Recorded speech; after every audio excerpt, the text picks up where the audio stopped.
Social media पर जैन समाज के सबसे लोकप्रिय जैन न्यूज चैनल महालक्ष्मी की ओर से 2021 की इस शाम आपके नाम आखिरी बार आए हैं आपके पास इस जाते हुए विदा करते हुए। कहते हैं कैलेंडर बदलने का वक्त आ गया और 2022 की सुबह की किरणें अब कुछ घंटों में इंतजार कर रही हैं, आने को उत्सुक है। हर कोई जाते हुए को भूल जाता है और नए का स्वागत करता है। हम आज बात कर रहे हैं अपनी इस साल की घटनाओं में। कहते हैं कोरोना से हमारी शुरुआत हुई और ओमिक्रॉन पे आगे टिके 2 दिन पहले उसने महाविस्फोट कर दिया है। विश्व के 151 देशों में अपनी पहुंच चाहन बता दी है। इंग्लैंड में हर दूसरा मरीज आज कोरोना का पीड़ित है। हमारे 23 राज्यों में कोरोना घुस चुका है फिर एक बार। यही नहीं, 150 संतों में हमने इसको इस कारण से खो दिया। इस वर्ष में हम जागे नहीं हैं, आज भी लापरवाह हैं। कोरोना गया नहीं है, वह हमें बार बार अपनी उपस्थिति दर्शा रहा है। जाग जाएं, हमें जागना होगा। यही नहीं, इस साल में उन्होंने 72 घटनाएं आपको दी जहां हमारी विरासत बदल दी गई या नष्ट होती जा रही है, लेकिन हम नहीं सुधरे। पंच कल्याणों को रहरा गई, लेकिन अपनी इन अनमोल विरासत को हमने प्रतिष्ठित करके अपने मंदिरों में संवारने का, जगाने का 2-4 मौके भी नहीं दिए। कुछ नहीं चाहते हम तो लापरवाह हैं। नई लगाते हैं, पुरानी को यूं छोड़ते जाते हैं। क्या हमारा यही काम है?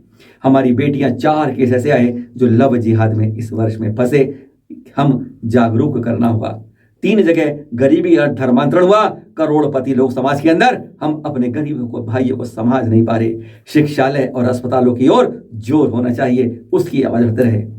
यही नहीं, कानपुर के आखिर में हमारे एक पीयूष जैन व्यापारी पकड़े जाते हैं। अरे वह तो असल में वह चौकीदार होता है, मालिक कौन होता है इस बारे में अभी तक कोई तलाश नहीं होती है। यही कारण है तालियां पीट रहे हैं और नेता अपनी रोटियां सेक रहे हैं चुनाव की, लेकिन खुलासा कोई नहीं कर रहा। आज सुबह एक एमएलसी के भी इत्र के पुष्पराज जी के भी छापा पड़ गया है।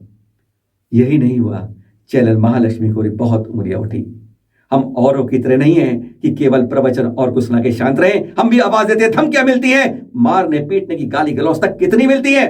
जागते रहे हैं। हमारे प्रधानमंत्री नरेंद्र मोदी भी कहते हैं, उन्हें गर्व होता है कहते हुए मैं चौकीदार हूं।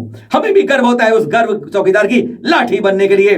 आपके घरों में जब आप खर्राटे लेने लगते हैं ना, आपको जगाते रहो कहकर आवाज देने के लिए। अगर नेता कुर्सी पर बैठे हैं, हमारी कमेटियां बैठी हैं, कुर्सी पर बैठे हो, चिपको नहीं, काम करो, कर्तव्य करो, हमारी यह जिम्मेदारी है। ऐसे में जब ओमिक्रॉन अब कोरोना नए नाम से दस्तक दे रहा है, तब क्या होगा इस 2022 में? मुनि पुंगव श्री सुधा सागर जी महाराज बताते हैं कि बड़ा 2022 में 4 का योग बन रहा है और वह 2022 भारत के लिए कुछ खास बनेगा। सुनते हैं और आप सीधा मुनि श्री के पास। 1 जनवरी मैंने पहले ही कहा कि इस दिन 3-4 शुभ कार्य मिल रहे हैं।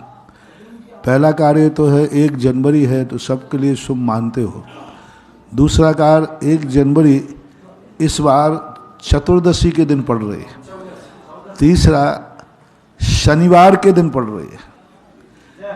और चौथा शुभ लक्षण है, तालियां नहीं, सुनो पहले पूरी बात सुनो, नहीं तालियों में उड़ा दूंगा। चौथा लक्षण है सूर्योदय 30 क्षेत्र पर पड़ रही है। जय हो जय हो। 4 योग हैं और 1 जनवरी यानी शुभ तिथि, नौमी, चौथ, चतुर्दशी पड़े शनिचर का बार, एक काम के साधते सदैव अनेकों काज। जय मैंने हो। कहा है कि इस बार 1 जनवरी से शनिवारी 14 के दिन 1 जनवरी शुरू हो रही है। यह साल में कितने भी अभी आपदाओं की स्थिति बनेगी, लेकिन अपन उन सब को पार करके भारत विजय प्राप्त करेगा।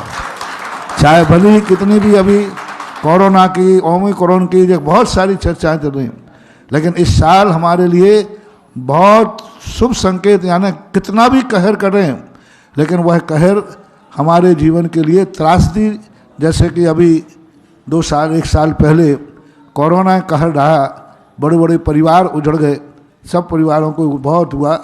लेकिन अब इस साल कुछ अच्छे लक्षण दिख रहे हैं, शुभ लक्षण दिख रहे हैं। और 1 जनवरी के लिए कुछ तो सुनेंगे 1 तारीख को। उन सबको मुनि पुंगव श्री सुधा सागर जी 2 नहीं 3 हाथ उठाकर आशीर्वाद देते हैं। क्या कहते हैं, सुनते हैं और आप। और नए वर्ष की शुभकामनाएं आप सबको हमारी ओर से विश्वास दिलाते हैं कि आने वाले साल के अंदर और तेज आवाज बुलंद करेंगे, जगाएंगे, जागते रहेंगे। सुनते हैं आशीर्वाद के रूप में मुनि पुंगव श्री सुधा सागर जी से। 1 जनवरी को जो होटल में नहीं खाएगा उसके लिए नया वर्ष मुबारक है, दोनों हाथ से आशीर्वाद। पिछले साल भी आज साल भी सारे भारत के लिए एक नया वर्ष का पैगाम प्रश्न आया था जो 1 जनवरी को यानी 31 को और 1 जनवरी इन 2 दिनों में होटल का बाजार का एक दाना भी नहीं खाएगा, अपने परिवार के हाथ की बनी हुई रोटी खाएगा, व्यंजन खाएगा, उसके लिए नया वर्ष के लिए मेरा दोनों हाथ से नहीं तीनों हाथ से आशीर्वाद है। और जो नए वर्ष के दिन बाजार में खाएगा, होटल में खाएगा, उसकी जिंदगी के लिए मेरा कोई ठेका नहीं है। अभिशाप भी नहीं दे सकता तो वरदान भी नहीं दे सकता, वरदान भी नहीं है। एक दिन और दिन तुम अभिषेक करते हो या नहीं करते हो, मंदिर जाते हो या नहीं जाते हो, 1 जनवरी के दिन प्रातःकाल जो व्यक्ति भगवान का अभिषेक पूजन शांति धारा करेगा उसके लिए नया वर्ष हैप्पी न्यू ईयर मुबारक हो।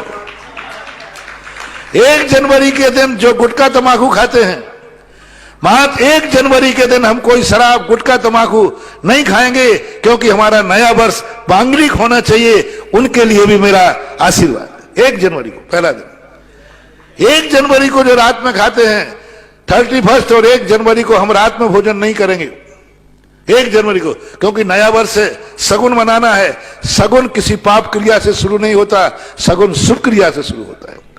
यदि तुमने कहा काल प्रातःकाल ही मैंने कहा था 1 जनवरी का सगुन करना है, रात्रि भोजन करना अमंगल है, पाप है, कम से कम पहले रात्रि साल के पहले दिन तो कर दो, एक दिन छोड़ दो आपने तो शायद फर्स्ट इंप्रेशन है लाइफ। हमने 1 जनवरी के दिन कोई पाप नहीं किया। 1 जनवरी को और कभी साल में तीर्थ क्षेत्र पे जाओ या नहीं जाओ, हर जैनी के लिए कहना है 1 जनवरी का प्रातःकाल का सूर्य मेरा किसी तीर्थ क्षेत्र पर निकलेगा, किसी गुरु के सानिध्य में निकलेगा।